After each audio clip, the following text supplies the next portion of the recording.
করি, ওইটা কিন্তু পেমেন্ট একবার হলে প্রবাসী ভোটারদের জন্য নির্বাচন কমিশন পোস্টাল ভোট বিডিঅ্যাপ চালু করার পর সংযুক্ত আরব আমিরাত থেকে মঙ্গলবার পর্যন্ত 16,000-এর বেশি প্রবাসী নিবন্ধন করেছেন।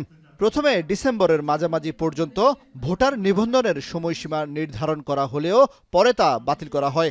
ত্রুটির কারণেও নিবন্ধন বন্ধ থাকে 2 দিন। এতে করে আগ্রহ হারান অনেকে। পুনরায় প্রবাসীদের আগ্রহী করে তুলতে প্রচারণা অনুষ্ঠান করেছে দুবাইয়ের বাংলাদেশ কনসুলেট। অ্যাপের মাধ্যমে যে প্রক্রিয়াটা চালু করা হয়েছে প্রবাসীদেরকে ভোট দেওয়ার জন্য সেটিকে বলা হচ্ছে IT supported postal voting system. এর অর্থ হচ্ছে আপনারা ভোট দিবেন, ফিজিক্যাল ব্যালট পেপারেই আপনারা ভোট দিবেন।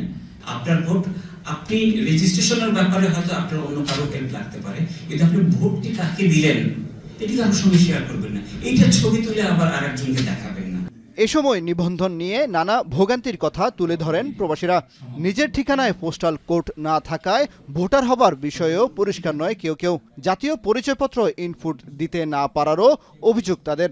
নিবন্ধন কার্যক্রম আরও সহজ করতে মিশনগুলোতে সহায়তা ডেস্ক চালু করার দাবি জানান তারা। বিভিন্ন সংগঠনের নেতৃবৃন্দের মাধ্যমে এটা একেবারে তৃণমূল পর্যায়ে আমাদের সকল সাধারণ মানুষের কাছে যদি আমরা পৌঁছাতে পারি তাহলে এটার প্রচারণার সফলতা আসবে। পোস্ট অফিস থেকে কালেকশনটা কিভাবে করা হবে এটি যদি আরেকটু সহজতর করা যায়, অথবা পোস্ট অফিস থেকে ফ্রি ডেলিভারি যদি ব্যবস্থা করা যায় আমাদের শ্রমিকদের মানে দ্বার প্রান্ত পর্যন্ত, এটি আমার মনে হয় বেশি সহজতর হবে। তবে এই কার্যক্রম এগিয়ে দিতে বাংলাদেশ মিশনকে কিছু রাজনৈতিক ও সামাজিক সংগঠনের প্রতিনিধিরা সহযোগিতা করার আশ্বাস দেন।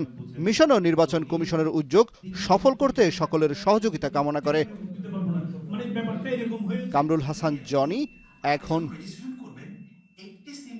শিয়া বাটার ও ভিটামিন ই সমৃদ্ধ লিলি বিউটি সোপ, তারুণ্যময় উজ্জ্বল ত্বকের জন্য। রিমার্ক